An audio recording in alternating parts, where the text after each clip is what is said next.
Salut Yuli. Salut Pablo. Merci d'avoir accepté mon invitation. Merci à Regard. Yuli, tu es porte-parole de Attaque. Tu viens de publier avec l'autre porte-parole d'Attaque, Lou Chénet, un manifeste, le manifeste des Rosies.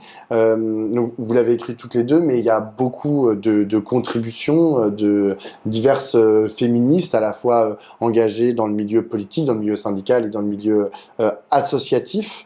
Si je voulais t'inviter, c'est parce que demain, on est le 8 mars, c'est la journée internationale des droits des femmes, hein, et pas journée de la femme, hein, pour ceux qui voudraient... Et de la rose, oui, de la et rose. du fer à repasser. Voilà, exactement. J'ai une première question. Cette semaine, lundi, a été voté au Parlement réuni en congrès la constitutionnalisation de la liberté garantie à l'interruption volontaire de grossesse.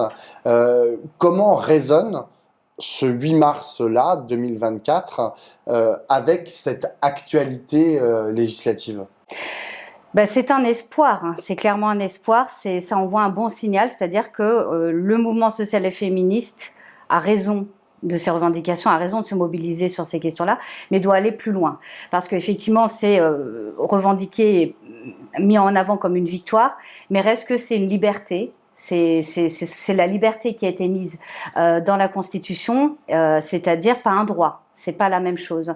Et il est vraiment important que on s'appuie sur cette victoire, sur cet espoir pour aller beaucoup plus loin et garantir une effectivité et un égal accès à l'IVG, parce qu'il y a des inégalités de territoire absolument terribles, que les centres d'IVG continuent de fermer, 130 ces 15 dernières années, qu'il y a le problème de la double clause de conscience. Tout cela, l'inscription à la Constitution ne va pas enrayer ces problèmes-là, et notamment aussi les manques de moyens. Donc par exemple, pour le 8 mars demain 2024, pour la manifestation parisienne, sur le camion des Rosies, eh bien, nous aurons une très grande banderole IVG, droit fondamental, on lâche rien. C'est intéressant parce que t'as défini le mouvement féministe comme aussi un mouvement social. On a parfois tendance, y compris à gauche, à opposer le social et le sociétal. Et dans le sociétal, on met, par exemple, le mouvement féministe. Est-ce que toi, c'est une distinction que tu fais, ou est-ce que tu dis que, non, le mouvement féministe, c'est un mouvement social? Oui, le mouvement féministe, c'est un mouvement social, et puis les revendications féministes sont même un levier pour le mouvement social. On le voit par exemple pour les Rosies dans le cadre de la réforme des retraites. Eh bien, à partir du moment où on a voulu montrer l'impact genré et sexiste de la réforme, montrer que cette réforme de régression sociale, en fait, allait plus sévèrement impacter les femmes, eh bien, c'était les meilleurs arguments pour le mouvement social de s'en emparer et déconstruire, montrer à quel point cette réforme était profondément injuste. Et dire mouvement social et féministe, c'est effectivement... ça revient à ce qu'on dit dans notre livre. On a pris le slogan « Le féminisme sans lutte des classes, c'est du développement personnel ». On va un petit peu plus loin, on dit même que la lutte des classes sans féminisme est une impasse.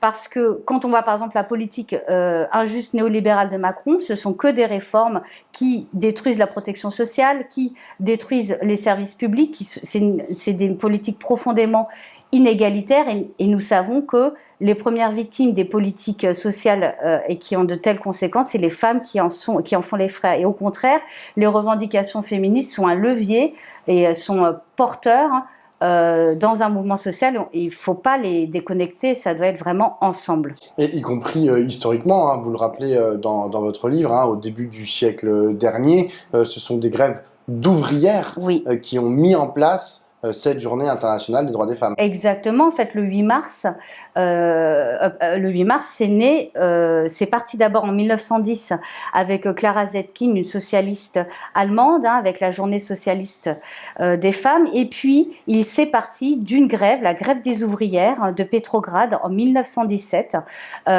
qui, après le gouvernement soviétique, a reconnu que ça avait lancé la révolution russe. Et le gouvernement a dit, eh bien, c'est donc la journée internationale des droits des femmes. Elle est vraiment partie d'une grève de femmes qui réclamait la fin de la vie chère.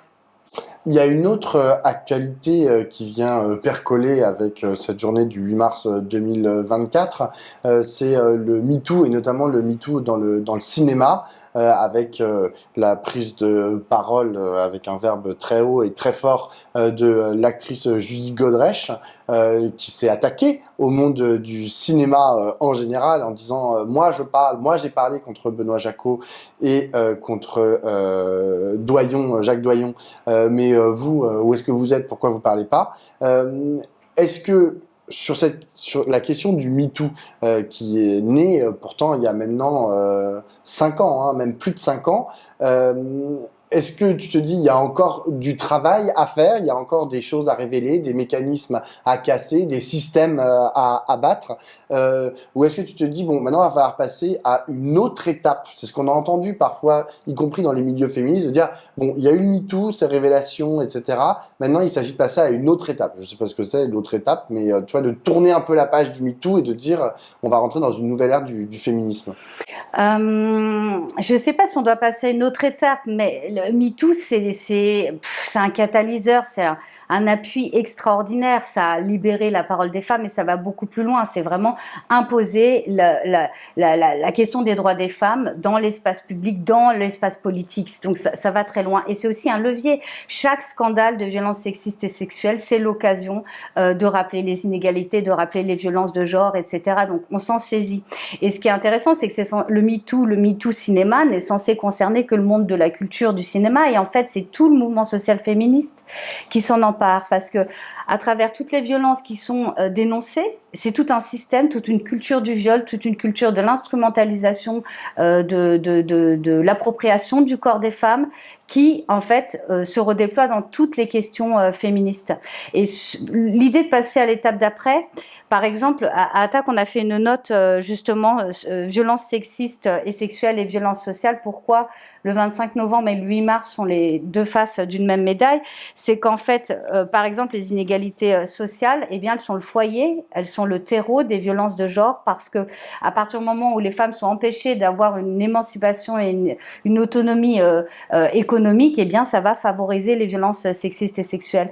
Et donc, l'étape d'après, c'est peut-être que les féministes ne soient plus, et les femmes ne soient plus obligées de se justifier et de se défendre par rapport aux violences sexistes et sexuelles. Elles puissent vraiment que la question féministe soit un sujet politique pris en charge structurellement, c'est-à-dire que ce soit dans le cadre d'une réforme antisociale, dans n'importe quelle question, on doit traiter sous l'angle féministe, à la fois sous l'angle féministe dans les violences sociales et sous l'angle féministe dans les violences sexistes et sexuelles. Et le mouvement MeToo, c'est un catalyseur et il n'a pas fini. Et puis surtout avec la politique de Macron, c'est quand même le porte-flingue du patriarcat, que ce soit dans les réformes qu'il porte, mais également, là, il a quand même soutenu publiquement Depardieu, en disant qu'il rendait fière la France. Il a eu les propos sur le réarmement démographique. Le gouvernement a détruit la Civise. Donc, il y a quand même Macron qui est le VRP de la culture du viol, et ce qui est en contradiction totale avec son soi-disant engagement sur la grande cause du quinquennat. Alors, c'est intéressant parce qu'il y a un mot que tu n'as pas encore utilisé, et pourtant, dans la bouche de certaines féministes, ça arrive très rapidement, c'est la question de la justice. Et notamment dans le cadre de MeToo. L'autre jour, je faisais un plateau suite aux nouvelles plaintes contre Patrick Poivre d'Arvor, avec des victimes de Patrick Poivre d'Arvor, dont les plaintes avaient été déboutées parce qu'elles étaient prescrites. Et ces femmes, qui sont des féministes, demandaient un allongement de la prescription, disant aujourd'hui c'est 20 ans pour des cas de viol, et elle disait vaudrait mieux que ça soit 30 ans parce que il y a la question du trauma et le temps en fait que se résorbe ce trauma et que la parole puisse émerger. Est-ce que pour toi la question de la justice au sens de l'appareil judiciaire, est-ce que c'est quelque chose que tu prends en considération? Il y a pas beaucoup dans ce manifeste, vous n'en parlez pas tellement en fait, oui, de cette question de la justice. C'est vrai, mais on parle aussi quand même, on dénonce le problème donc de la culture du viol, et sur la justice, on dit que moins de 1% des viols sont condamnés. Donc c'est 0,6%. Et le problème, c'est aussi la définition du viol, par exemple. Hein. Donc Macron s'est d'ailleurs opposé à une définition progressiste de l'Europe par rapport au consentement, et Macron s'y est opposé. Donc le problème de la justice, c'est sur la question du viol, par exemple, c'est toujours on met l'argument de la présomption d'innocence, et nous on dit qu'il faut la présomption, il faut inverser la charge de la preuve et reconnaître la présomption de véracité, la présomption. Donc tu es pour l'abandon de la présomption d'innocence?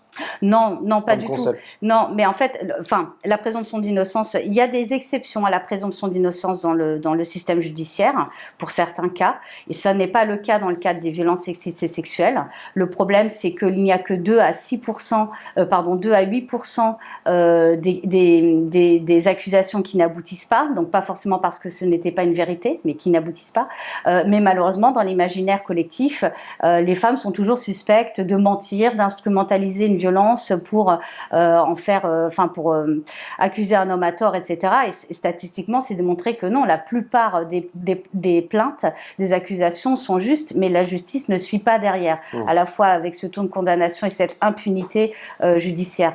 Donc sur ça, effectivement, il y a un travail extrêmement important à mener, mais pour mener et en fait obtenir justice et notamment une amélioration des moyens judiciaires, il faut aussi gagner la bataille culturelle. Et le MeToo, par exemple, du cinéma le permet. Il y a 4 ans, Adèle Haenel est partie, pas dans l'opprobre, mais en tout cas dans le clash suite à la nomination de Polanski. Ensuite, il y a eu la tribune de Virginie Despentes pour dire maintenant on se lève, on se casse, voilà, on en a marre. Et ça a fait un tollé. Et 4 ans après, non, on a Judith Godrèche qui est invitée à prendre la parole sur ces questions-là, à la fois à la cérémonie des Césars, mais aussi dans le cadre de la commission du Sénat. Donc c'est on se lève et on ouvre notre gueule. Voilà, c'est ça. Maintenant, on se lève, on ouvre notre gueule, on se laisse plus faire, et le sexisme, c'est terminé. C'est le titre de notre prochain tube des Rosies, c'est que nous, on dit que le sexisme, c'est terminé, et qu'on va avancer sur la question des violences de genre et sur la question des violences sociales. On ne se laissera plus faire. Donc, il y a le risque du backlash. Hein. On sait que quand on revendique trop, eh bien, ça nous revient dessus, mais reste que il me semble qu'on est arrivé dans une phase où c'est un peu comme quand les planètes sont alignées, mais on est dans une dynamique extrêmement forte, une vague très puissante, qui est difficile, qui est âpre, mais je pense qu'on a quand même de bonnes conditions pour avancer sur ces questions-là. Tout à l'heure, tu as rattaché donc le mouvement féministe au mouvement social. Est-ce que tu dirais qu'il a une particularité quand même, le mouvement féministe, dans ses modes d'expression? Il y a notamment Caroline Dehaze, qui est une militante féministe bien connue, de féministes et de la gauche en général. Fondatrice de Nous Toutes. Fondatrice de Nous Toutes, exactement. Qui a écrit un petit billet, c'est une de ses multiples contributions. En dansant, on devient joie. Vous, les Rosies, par exemple, dont tu es cofondatrice de ce groupe de femmes qui dansent en manifestation, habillées comme les Rosies. Hein, je mettrai des images et des liens vers des vidéos où on vous voit à l'œuvre dans les manifestations. Est-ce que ce mode d'occupation finalement de l'espace public et ces modes de manifestation, il est propre au mouvement féministe, et qu'est-ce qui lui donne, quelle couleur il lui donne, quel est l'objectif en fait de cette différence en fait avec le mouvement, j'allais dire social, plus traditionnel et plus classique? Ouais, cette façon de faire, c'est vraiment féministe. Déjà, on n'a absolument rien inventé, on n'est que la continuité de la façon dont les femmes s'expriment. Je pense à la manifestation de 1971 suite au manifeste des 343 qui ont osé dire publiquement qu'elles se sont faites avorter. Donc cette fameuse manifestation du MLF était extrêmement créative, avait sa façon de faire avec des fleurs, avec des pancartes différentes, avec des chants. Donc cette façon de faire, elle est voilà, historiquement, même là le cas des mouvements des Chiliennes, elles ont leur nous on est parti par la musique, par le chant, par le corps. C'est ce qui nous a inspiré au Rosies, hein, c'est la flash mob du collectif Las Tesis, El Violador en tu Camino.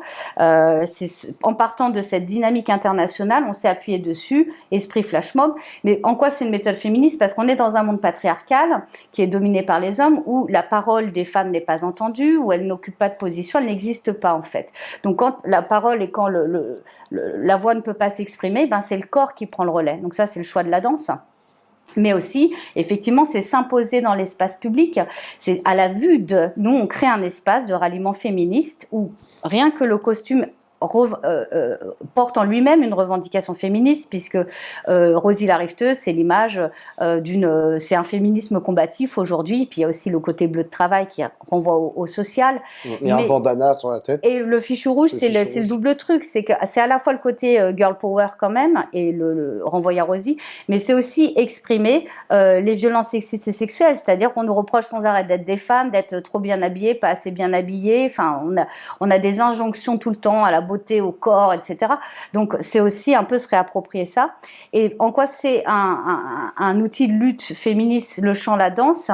C'est parce que c'est une façon d'exister, de s'imposer dans le mouvement. Et je pense, ce qui nous inspire aussi, par exemple, quand je pense aux colleuses des collages féminicides, eh bien, elles imposent à la vue dans la rue leurs revendications, puisqu'on ne les croit pas, puisqu'on ne leur laisse pas la parole, eh bien, elles imposent leurs revendications. Comme ça, c'est affiché. Et le Rosie, c'est ça, c'est vraiment créer un espace de ralliement féministe, un espace où rien que nos corps incarnent une revendication féministe, mais aussi nos propos, puisque nos chansons, nos paroles ont des revendications féministes. Donc, le concept en lui-même permet d'exprimer des revendications féministes, mais c'est aussi un espace qui est safe, qui essaye de nous prémunir du virilisme qu'il peut y avoir dans les manifestations, mais également de la répression qui, pour les femmes qui sont obligées de rentrer à la maison pour s'occuper des enfants, par exemple, ou des personnes qui ont besoin de l'entourage qui a besoin d'aide, que ce soit les personnes malades, tout ça,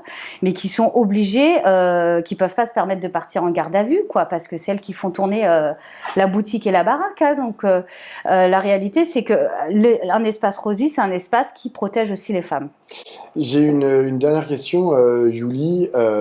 Demain, c'est la journée internationale des droits des femmes. Là, on a beaucoup parlé de la question française et du mouvement féministe en France. Comment est-ce que toi, à la fois à Attaque, par les Rosie et dans le mouvement féministe, vous vous connectez en fait au mouvement féministe mondial? On sait que par exemple sur la question de l'IVG, nous on l'a fait rentrer en France dans la Constitution. C'est pas le cas de tous les pays du monde. On est même assez unique en la matière. On n'est pas les premières. Mais ça reste unique dans la Constitution, dans ces conditions-là. Dans cette explicitation-là, c'est quand même unique au monde. Ouais. Néanmoins, dans d'autres pays, je pense par exemple aux États-Unis d'Amérique, où là, pour le coup, on voit un recul de l'accès à l'IVG. Il y a 14 États où c'est interdit depuis le fameux arrêt de la Cour suprême américaine. Comment est-ce que toi, tu vois le mouvement féministe français au sein de ce mouvement international féministe?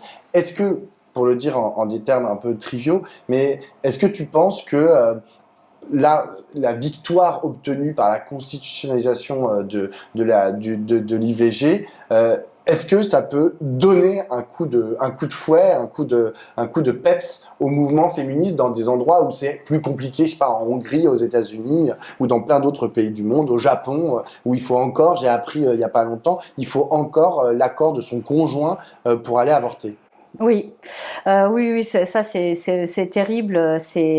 Mais je pense vraiment que oui, même si nous on est un peu en mode rabat-joie en disant oui, bah on a eu ça, mais on veut beaucoup plus, c'est-à-dire de vrais moyens et qu'on nous stigmatise pas, arrêter de culpabiliser les femmes, donnez-nous les moyens. Mais reste que c'est un message. Symboliquement, on a atteint un niveau de capital symbolique important qui doit rayonner. Il doit rayonner et on espère effectivement que ça soit un levier à dimension internationale et que ça puisse porter un message d'espoir pour les femmes qui subissent ces régressions, en fait. Parce que effectivement, la régression, faut être en vigilance extrême. On est dans une situation de crise économique et sociale très particulière avec les différentes guerres. Donc, reste que les droits des femmes sur ces questions-là sont toujours menacés. Donc, quand on a une bonne nouvelle comme ça, c'est un levier, ça apporte de l'espoir. Et justement, je pense que ça n'a rien à voir, mais je crois c'est en Écosse où elles ont eu la reconnaissance d'un congé d'une journée de congé menstruel. Voilà, bon, c'est pas le cas en France. Et bien, quand on sait qu'elles l'ont obtenu en Écosse, on se dit, bah, on va se battre, nous, en France, pour ça. Donc, je pense que le rayonnement, l'ampleur symbolique que ce raisonnement-là va porter ses fruits, mais par contre, on doit créer des solidarités. C'est-à-dire qu'il faut, pour utiliser un vilain mot, capitaliser dessus, et c'est-à-dire ne pas se contenter de notre précaré, et évidemment, essayer que ça se diffuse, qu'on arrive mais c'est une connexion qui se ressent entre femmes du monde entier, mais peut-être qu'il faut là qu'on réfléchisse collectivement à comment permettre aux autres de se l'approprier. Avoir de meilleures résonances dans toutes ces luttes sociales. Et ça, il y a de gros efforts à mener, mais c'est une bonne piste de travail. Merci beaucoup, Yuli. Merci beaucoup.